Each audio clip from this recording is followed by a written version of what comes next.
Welcome to the deep dive. And whether you are actively optimizing your own communication skills or... Or maybe you're prepping to lead a global meeting. Right, exactly. Or you just have this, I don't know, insatiable curiosity about the hidden architecture of human language, well, you are in exactly the right place. You really are. Today, we are analyzing a highly practical instructional guide and transcript. It's from a YouTube channel and program called Smart English. Which is a great resource. It is. And this source material targets a very specific universal pain point in linguistics. We're talking about mastering 4 of the most notoriously confusing words in the English language. Just 4 words. Just 4: do, make, say, and tell. Look, on the surface, those seem like the most basic verbs imaginable, right? I mean, we use them hundreds of times a day without a second thought. Literally hundreds of times. But for anyone acquiring English as a second or third language, these 4 words, they act like hidden tripwires. Yeah, the rules governing them are highly unintuitive. Completely. Yeah. And taking a magnifying glass to exactly how and why we deploy these specific verbs, it isn't just an exercise in grammar. No, not right. It's an incredible lens into cognitive mapping. It forces you to examine how English speakers unconsciously categorize reality itself. Separating the act of creation from the act of execution. Exactly. So the mission of our deep dive today is to extract the underlying logic of these 4 words. We are moving entirely away from rote memorization. Thank goodness. Memorization only gets you so far. Right, so we're going to deconstruct a high-stakes, real-world communication disaster detailed in the source material. Oh, this story is rough. It is, but it helps us see exactly where the cognitive mapping breaks down.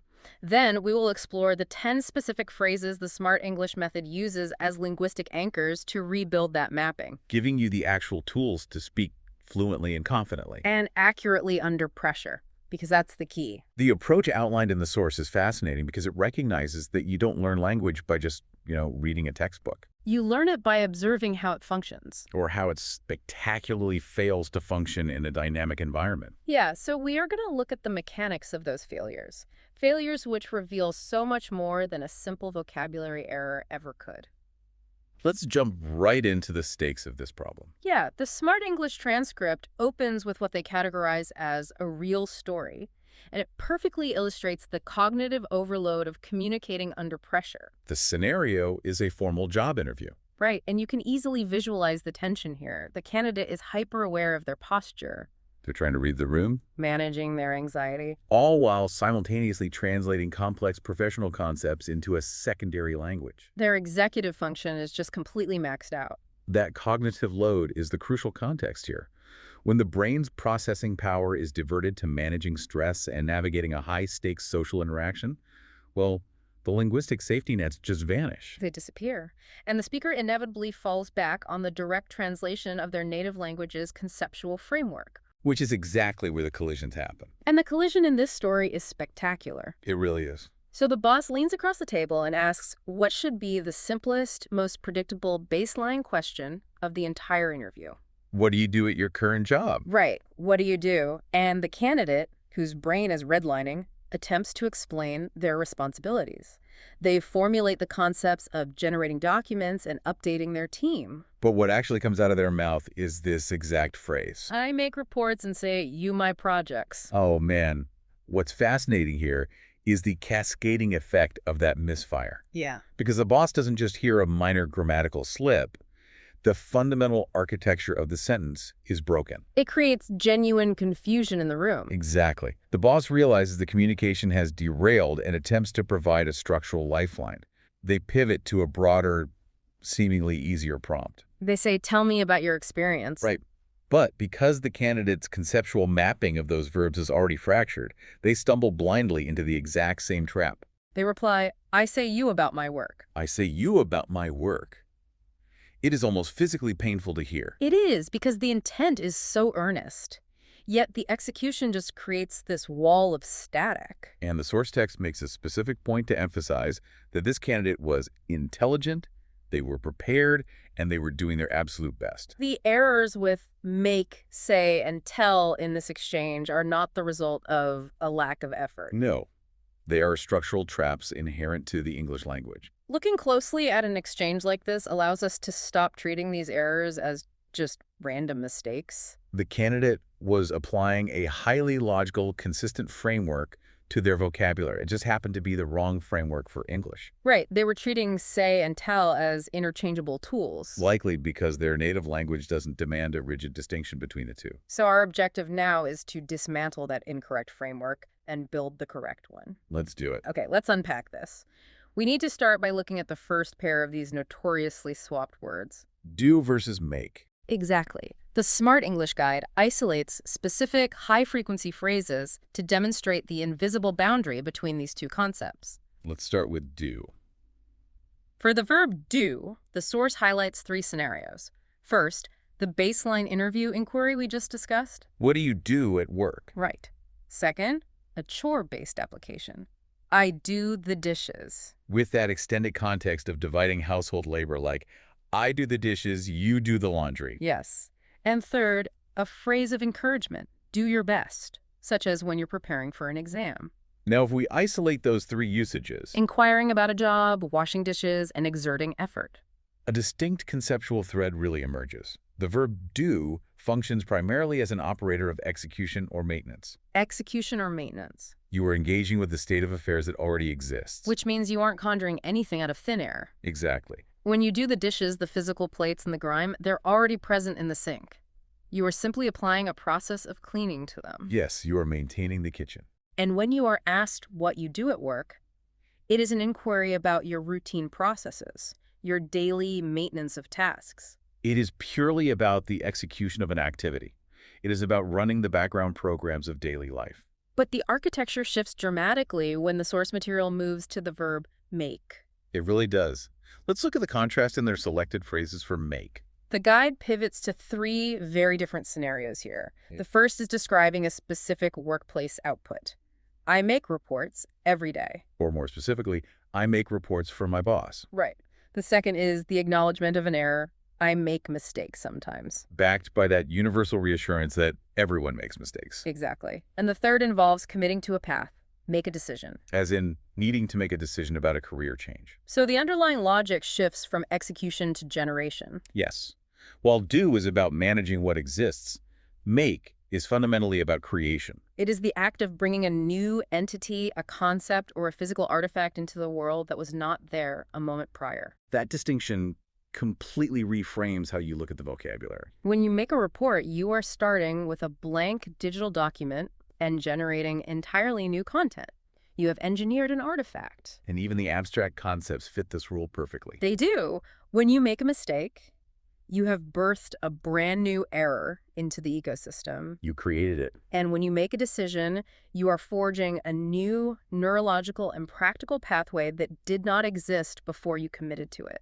This is exactly why memorizing endless lists of verb collocations is just a losing battle. It's impossible. The human brain cannot efficiently retrieve random data points while under the stress of a conversation or a job interview. But if you internalize this core philosophical distinction, Execution versus creation. you drastically reduce the cognitive load. You simply ask yourself, am I maintaining a state or am I generating a new artifact? It's such a clean way to process it. Here's where it gets really interesting. Because while do and make are about our physical and conceptual interaction with the world, The second pair of words in our guide, say versus tell. yes, that pair is entirely about the geometry of how we communicate. Geometry is a great way to put it. And this pair is arguably more dangerous, as we saw with the candidate who panicked. I say you, my projects. Right.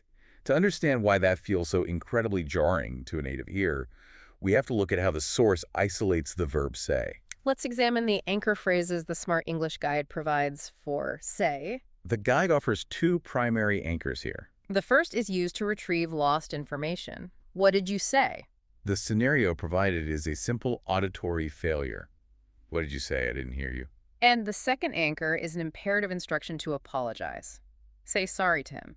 Much like a parent instructing a child to produce a specific apology out loud. If we connect this to the bigger picture, The mechanism of say becomes remarkably clear. it really does. The verb say is focused exclusively on the acoustic payload. The acoustic payload. It is concerned only with the literal words or sounds being projected out of the speaker's mouth into the surrounding environment. It is essentially a broadcast mechanic. Yes. You are transmitting a signal, and the grammatical structure doesn't inherently care who is catching that signal. You were just putting the word sorry into the air. Or you are asking about the specific audio that was previously transmitted. Now, we contrast that broadcast mechanic with the verb tell. The guide provides two distinct anchor phrases here as well. The first is an invitation to elaborate. Tell me about your day. And the second is a moral imperative regarding honesty. Tell the truth. With the specific contextual example from the text, always tell the truth to your parents. Now, notice the structural requirement in those examples. Tell the truth to your parents. Right. Unlike the ambient broadcasts of say, the verb tell functions as a targeted laser. A targeted laser. I love that. It possesses a directional vector that demands a receiver. The action of the verb is fundamentally incomplete unless it is striking a specific listener or audience. That is the crucial missing link that explains the entire job interview disaster. Exactly. The candidate said, "I say you my projects." They took a verb designed for ambient broadcasting and forcibly attached a direct human target to it. It is a structural paradox. It breaks the physics of the language. If they wanted to target the boss with information, they needed the directional laser of tell. Resulting in, I will tell you about my projects. Or, conversely, if their brain was absolutely locked onto the verb say, they would have to remove the target entirely, And focus solely on the payload. resulting in a phrase like, "I say my projects out loud." Which, while contextually bizarre for a job interview, It is grammatically sound. Understanding this vector dynamic, payload versus target, it instantly untangles the confusion. it is incredibly satisfying to see the hidden machinery of the language exposed like that. It really is. However, the Smart English source material acknowledges that understanding the theory is only half the battle. Oh, absolutely. Intellectual comprehension does not automatically equal real-time fluency. Especially when your stress levels spike. To bridge that gap, the guide outlines a highly specific 4-step active practice methodology. Designed to force these rules into your muscle memory. Yes. The transition from passive understanding to active deployment is where most language learners stall. So what is the specific architecture of their 4-step method? The progression is very deliberate. Step 1 is establishing context by listening to a real story. Which mirrors our breakdown of the interview disaster. Exactly. Step 2 is a process they call shadowing, which we need to explore deeply in a second. Okay, Step 3 requires the learner to speak their own original story using the rules. nice. And step 4 is the ultimate mastery and habitual use of the 10 specific anchor phrases we have been analyzing. But the core engine of this entire process is the shadowing in step 2. It is. Shadowing is a cornerstone of advanced linguistic acquisition. The methodology detailed in the text involves listening to a native speaker deliver the phrase, experiencing a deliberate pause, and then attempting to repeat the phrase with exact acoustic mimicry. Exact mimicry. And crucially, the guide insists on repeating this specific cycle 3 times for every single phrase. 3 times. The transcript actually maps out the silence.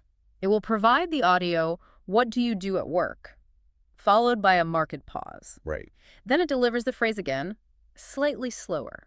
Followed by an extended scripted silence where the text actively prompts the listener. It says, "Your turn. Perfect. Say it like you're in an interview." It forces this interactive repetition for all the anchors. Making mistakes, doing the dishes, saying sorry, telling the truth, doing your best. That repetition isn't just about memorization. No, it is about neuroplasticity and physiological training. Physiological training. When you shadow a phrase repeatedly, you are physically training the muscles of your jaw, your tongue, and your vocal cords to navigate the phonetic transitions. You are building myelin around the neural pathways associated with that specific string of words. The goal is to make the physical production of "tell me" so deeply ingrained that it bypasses the conscious translation phase of the brain entirely. Which means when you are sitting in that high-pressure job interview, your mouth simply knows the physical sensation of the correct phrasing. Before your conscious brain even has to think about the rule. And the Smart English Guide pushes this cognitive crucible even further. Following the shadowing, the text introduces a "Your Turn" challenge section. This is where it's intense. It poses 3 specific questions and enforces a mandatory 10-second pause after each one, 10 seconds. demanding that the listener generate a vocalized response on the spot. A 10-second void of dead air in an instructional format is aggressively long, It feels like an eternity when you're listening to audio. but it is a necessary stressor. It forces the brain out of passive consumption and demands active, immediate synthesis of the rules. To give you a sense of how that synthesis works, consider the specific prompts the guide uses. The first is, what do you do at work or school? In that 10-second window, your brain has to bypass creation and lock onto execution and routine. The second prompt asks, what mistakes do you make? Here, the brain must quickly map to the concept of generating a new, unintended artifact in reality. And the final prompt is, when did you say or tell something important? That final prompt is particularly brilliant It is. because it forces the speaker to consciously choose their vector. Are they going to structure their sentence around the acoustic payload of the important words? Meaning they'd use say, Or are they going to structure it around the specific person who received that important information? which would require tell. Exactly. Navigating those choices in real time is difficult. And the source material provides a vital psychological safety net for this exact phase of the learning process. The text explicitly states a golden rule. Speaking out loud is the absolute non-negotiable key to this exercise. And making mistakes during those 10-second windows is not just okay, it is expected. Lowering what linguists call the affective filter. Yes, the emotional barrier of anxiety and fear of judgment, it is paramount. Because if a speaker is paralyzed by the fear of choosing say instead of tell, they will remain silent. And silence guarantees zero progress. The guide is actively giving the learner permission to construct the wrong architecture. Because analyzing a flawed sentence you actually spoke is vastly more educational than remaining perfectly silently correct in your own head. So what does this all mean? If we synthesize everything we have unpacked today from the Smart English Guide, the path forward is remarkably clear. You no longer need to view, do, make, say, and tell as an impenetrable wall of arbitrary English exceptions. By utilizing those 10 specific anchor phrases, And running them through the logical filters of execution versus creation, or broadcast payload versus targeted receiver, you can entirely bypass the cognitive traps that derailed our hypothetical job candidate. you are replacing anxiety with structural confidence. You aren't guessing anymore. You're applying a consistent, reliable formula to your communication. To solidify that formula, the source material issues a very specific mission today to its audience. And we are passing that exact directive on to you.